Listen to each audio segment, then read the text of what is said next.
Buletin Didik 3 Ogos bersama saya Nur Halifah Ghani. Assalamualaikum dan salam sejahtera. Menteri Penyelaras Program Imunisasi COVID-19 Kebangsaan Khairi Jamaluddin memaklumkan 62% penduduk dewasa di negara ini telah menerima satu dos vaksin, manakala 31% lagi sudah lengkap divaksinasi. Vaccinations in Malaysia has continued right through August and September. We currently have the highest vaccination rate daily per capita in the world, which exceeds other countries at their peak. And we fully intend to continue with this rate so that we achieve our target of vaccinating 50% of our adult population by Hari Merdeka, 31st of August. Setakat ini, jumlah pemberian vaksin COVID-19 mencecah lebih 21.6 juta dos apabila mencatatkan 468,526 ribu dos malam. Data Jawatan Kuasa Khas Jaminan Akses Bekalan Vaksin COVID-19 JKJAV menunjukkan Labuan merekodkan 95.2% populasi dewasa sudah menerima dos pertama dan 82.2% dos kedua.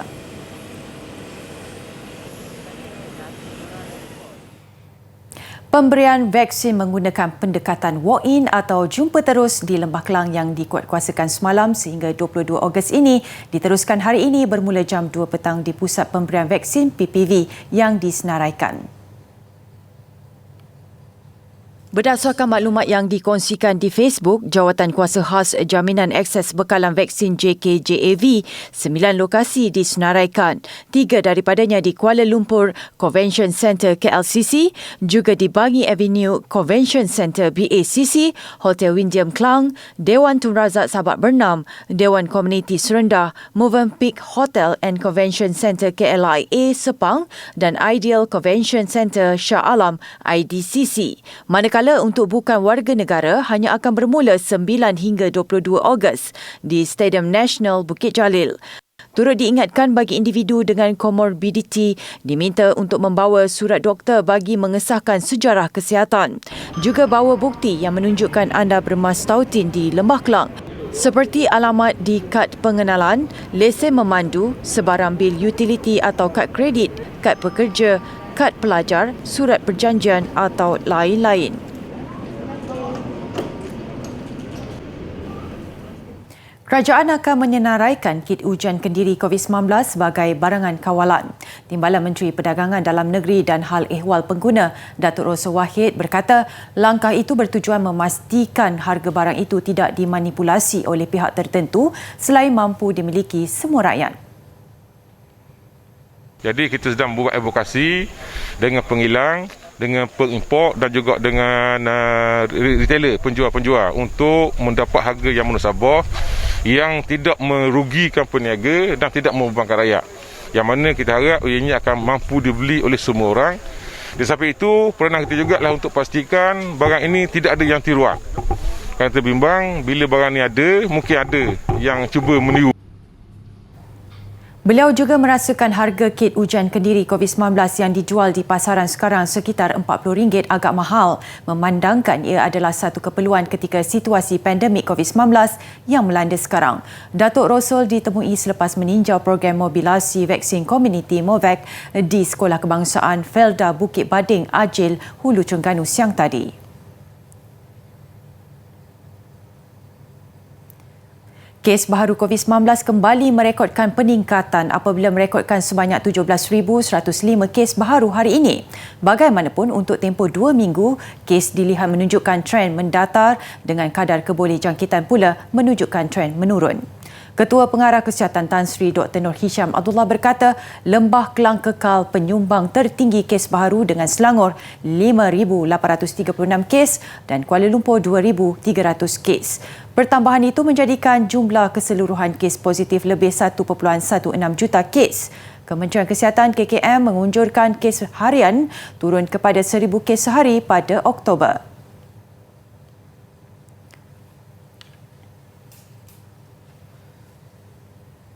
Peruntukan bantuan kanak-kanak di bawah Jabatan Kebajikan Masyarakat JKM jumlahnya menunjukkan peningkatan hampir sekali ganda, iaitu bagi tempoh 6 bulan pertama berbanding peruntukan sepanjang tahun lalu. Menteri Pembangunan Wanita, Keluarga dan Masyarakat Datuk Seri Rina Harun berkata lebih 1.5 juta ringgit bantuan itu sudah diberikan bagi tempoh 6 bulan pertama tahun ini. Manakala jelasnya peruntukan bagi bantuan kanak-kanak sepanjang tahun lalu sahaja hampir 2 juta ringgit terutamanya kepada golongan yang terkesan teruk akibat pandemik COVID-19. Selain itu, tambahnya perkhidmatan sokongan kaunseling juga adalah inisiatif kementerian dalam menangani impak pandemik disebabkan ada anak kehilangan keluarga termasuk ibu bapa akibat COVID-19. Katanya, kementeriannya turut bekerjasama dengan Kementerian Kesihatan KKM kerana data penuh berkenaan kematian COVID-19 diselia kementerian berkenaan selain bekerjasama dengan pemimpin masyarakat dan persatuan penduduk. Untuk rekod setakat ini, sebanyak 371.82 permohonan bakul prihatin negara diterima dengan kira-kira 50,000 sudah diagihkan yang memberi manfaat kepada 172,239 isi rumah.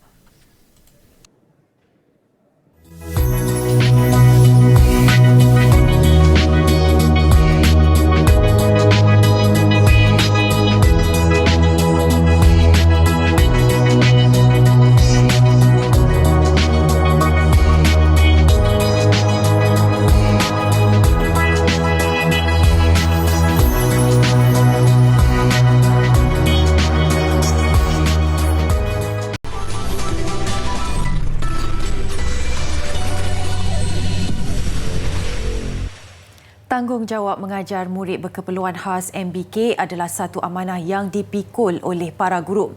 Bukan sahaja menuntut kesabaran yang tinggi, mereka juga harus bersedia mengasah kreativiti masing-masing kerana MBK lebih cenderung untuk mudah rasa jemu, terutamanya ketika sesi pengajaran dan pembelajaran di rumah PDPR yang sedang dilaksanakan ketika ini. Namun bagaimana pula cabaran yang dilalui seorang guru yang juga OKU Pendengaran. Ikuti kisah yang dikongsikan Cikgu Nur Hamizah Abdul Rahman. Nur Hamizah dilahirkan normal namun mengalami masalah pendengaran akibat demam panas ketika usianya 13 tahun. Bagaimanapun ia tidak menghalang Nur Hamizah mencapai impiannya menjadi guru bahasa Inggeris di Sekolah Kebangsaan Pendidikan Khas Johor Bahru. Dia mula mengajar murid pendidikan khas khususnya murid bermasalah pendengaran sejak 15 tahun lalu pada usia 22 tahun. Sebagai OKU, semestinya pelbagai cabaran dan pengalaman telah dipelajarinya dalam tempoh tersebut termasuk menguasai bahasa isyarat. Bagaimana untuk ajar murid peka? Dan yang penting isyarat. Bahasa isyarat penting untuk komunikasi dengan murid peka. Medium bahan yang saya guna adalah bahan-bahan maujud. Bahan maujud penting untuk murid-murid peka. Antara bahan makjud yang digunakan adalah buku teks, buku latihan dan buku kerja. Jelasnya, murid-murid juga menunjukkan respon positif apabila Nur Hamizah menggunakan medium pembelajaran tersebut. Ia secara tidak langsung membantu murid berkeperluan khas supaya tidak berasa kikuk dalam menyesuaikan diri ketika pembelajaran norma baharu. Bukan sahaja mengajar murid OKU Pendengaran, Nur Hamizah juga ditugaskan untuk mengajar murid autisma dan OKU Penglihatan. Kesukaran itu bagaimanapun dapat diatasi berkat pengalamannya selama 15 tahun mengajar.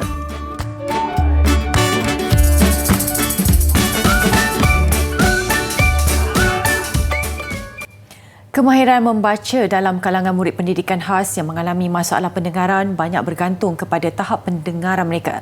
Guru pendidikan khas integrasi Sekolah Menengah Kebangsaan Sultan Abdul Samad Klang, Hauza Lazla Muhammad berkata, murid dengan masalah pendengaran pada tahap teruk dan sangat teruk hanya mampu membaca sebaik memulakan sesi pembelajaran di sekolah. Jelas Hauza Lazla, murid yang mempunyai masalah pendengaran dikategorikan kepada 4, tahap ringan, sederhana dan seterusnya teruk dan sangat teruk. Tahap ringan dan sederhana, biasanya mereka telah belajar bahasa melalui persekitaran mereka. Melalui persekitaran mereka. Pengalaman sedia ada murid dapat membantu mereka ni dalam proses PDP. Apabila mereka ni masuk ke sekolah, itu di tahap yang ringan dan sederhana. Pengalaman Okey. Manakala MBK yang menghadapi tahap disiplinnya yang teruk dan sangat teruk ini, mereka ini tidak berupaya untuk belajar bahasa melalui persekitaran mereka, di mana ruang sisa pendengaran mereka itu sangat-sangat sedikit, ya, sangat-sangat sedikit, ya. Dan proses untuk pengajaran dan pembelajaran untuk mereka itu mula mereka datang ke sekolah itu. Tambah Hafzah Lazla lagi, murid berkeperluan khas ini seharusnya diberi pendedahan sejak kecil dengan bahasa isyarat kerana jika mampu menguasai isyarat tangan, murid terbabit tidak akan ketinggalan sebaik melangkah ke sekolah. Pengalaman mereka di sekolah itu, ya, pengalaman di sekolah itu ada di peringkat prasekolah itu kita buka kepada umur yang bermula daripada 3 tahun, iaitu di sekolah-sekolah yang sekolah-sekolah SKPK ni yang ada kerajaan telah memperuntukkan asrama di sekolah-sekolah tersebut. Itu yang di sekolah-sekolah SKPK ni, ya, ada bermulanya dengan prasekolah hinggalah ke darjah 6. Tapi kalau mereka ini masuk ke kelas-kelas PPKI di sekolah rendah, ya, di sekolah rendah, memang dia tidak ada pengalaman berbahasa untuk kod tangan tu. Bagi guru Kafa Pekak Pandan Perdana, Nur Syahidah Muhammad Saleh, cara pembelajaran yang diterapkan mereka pada murid berkeperluan khas ini menitik beratkan 2 aspek penting, iaitu bahasa Melayu dan memahami terjemahan. Kita gunakan ayat-ayat yang mudah untuk kita sampaikan kepada ABK masalah pendengaran ini. Dan kita gunakan struktur ayat yang betul lah, ya. Oleh itu, untuk memahamkan mereka berkenaan ayat-ayat Allah ini, kita permudahkan perkataan-perkataan tersebut dan kita permudahkan juga untuk mereka membaca terjemahan yang tidak lari daripada apa yang diterangkan oleh ayat Al-Quran itu. Kedua-dua guru terbabit berkongsi pengalaman mereka menerusi sidang maya program Peka Bahasa, anjuran Dewan Bahasa dan Pustaka DBP siang tadi. Mereka tahu mulia. Okey, mulia tu ialah bagus. Tapi memanjat terkena seruda. Maksudnya, usaha yang mendapat rintangan.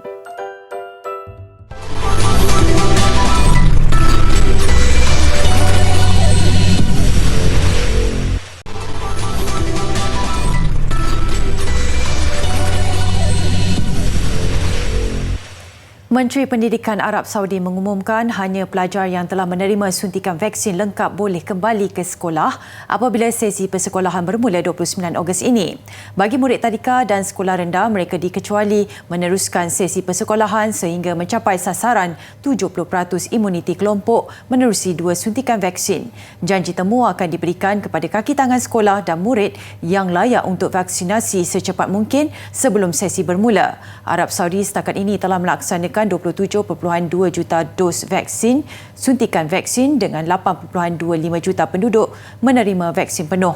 Sehingga kemarin, lebih 1,000 kes jangkitan baharu COVID-19 direkodkan dengan jumlah kematian keseluruhan lebih 8,000 orang.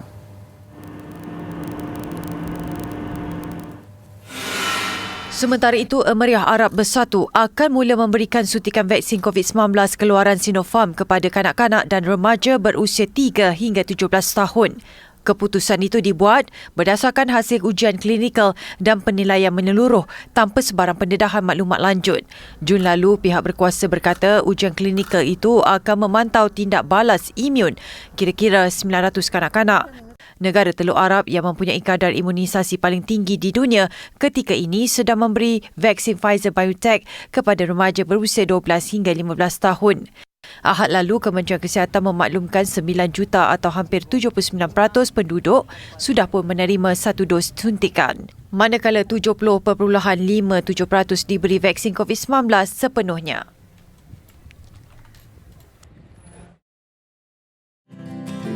Kalau payah mencari pukat, carilah jaring di Kuala. Kalau payah mencari muafakat, carilah runding balik semula.